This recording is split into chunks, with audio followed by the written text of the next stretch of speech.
Hi friends. இப்போ நம்ம ரசம் மட்டும் எப்படி தாளிக்கிறது, ரசம் கொதிக்க வைக்கிறது அப்படின்றத இப்போ நம்ம பார்த்துடலாம். ஸோ ரொம்ப ரொம்ப சிம்பிளு. இப்போ நான் வந்து என்ன பண்ணியிருக்கேன்னா,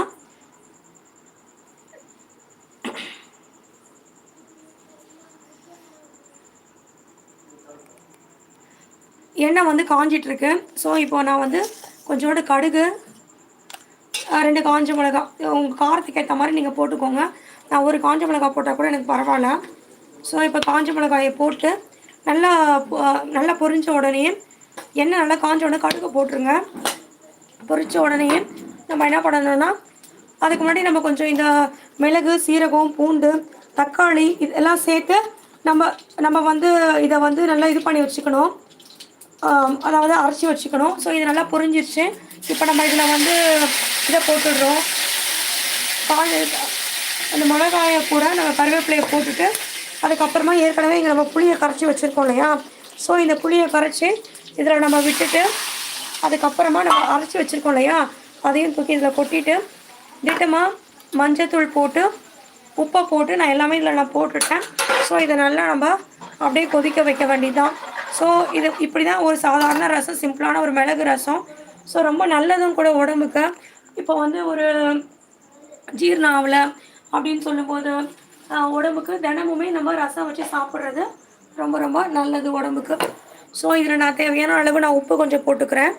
ஸோ நான் திட்டமாக நான் உப்பு போட்டுட்டு, அதுக்கப்புறமா நான் கொஞ்சம் பெருங்காயத்தூளை நான் போட்டுக்கிறேன். ஸோ பெருங்காயத்தூளை போட்டுட்டு, அதுக்கப்புறமா இப்போ இந்த ரசத்தை நம்ம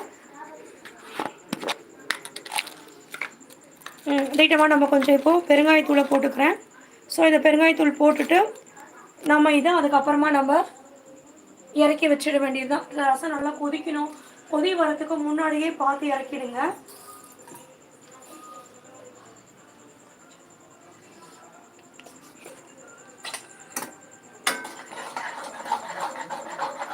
ஸோ புளியை நல்லா கரைச்சிட்டு ரசத்தை ரெடி பண்ணிவிடுங்க.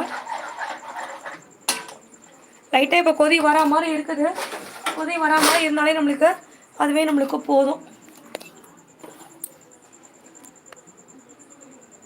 இப்போ திட்டமாக கொஞ்சோண்டு ஒரு சிட்டிகை மஞ்சள் தூள் தான் போட்டிருக்கேன். நான் ரொம்ப போடல.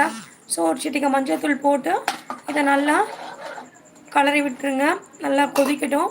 இது கொதி வந்தவுடனே ரசம் இறக்கிடலாம். இப்போ நான் வந்து மிளகு, சீரகம், பூண்டு, தக்காளி இது எல்லாத்தையும் போட்டு நல்லா அரைச்சிட்டேன் மிக்சியில் அரைச்சிட்டு, அதுக்கப்புறம் கடாயை வச்சு அதில் கொஞ்சம் எண்ணெய் ஊற்றி, எண்ணெய் காஞ்ச பிறகு கடுகு, 2 காஞ்ச மிளகா, அதை நல்லா பொரிஞ்சிட்டு, காஞ்ச மிளகா நல்லா வதங்கினோடனே நான் கொஞ்சோண்டு கருவேப்பிலை போட்டிருக்கேன். நல்லா பொரிஞ்சு வந்த உடனே நான் புளி தனியாக ஊற வச்சு வச்சுருந்தேன் ஏற்கனவே. அந்த புளி அரைச்சி வச்சுருந்தேன், மிளகு, சீரகம், பூண்டு, தக்காளி அதையும் போட்டு திட்டமாக நான் உப்பை சேர்த்து நான் நல்லா அதை கலரி விட்டு உப்பு, மஞ்சள் தூள் போட்டு இறக்கிட்டேன். எங்கிட்ட இப்போ கொத்தமல்லி இல்லை, கடையில் கொடுக்கல. ஸோ உங்கள்கிட்டையும் கொத்தமல்லி இருந்துச்சுன்னா அதை நீங்கள் ரெடி பண்ணி அதில் போட்டு இறக்கிட்டிங்கன்னா, கொஞ்சம் பெருங்காயத்தூள் போட்டிருக்கேன்.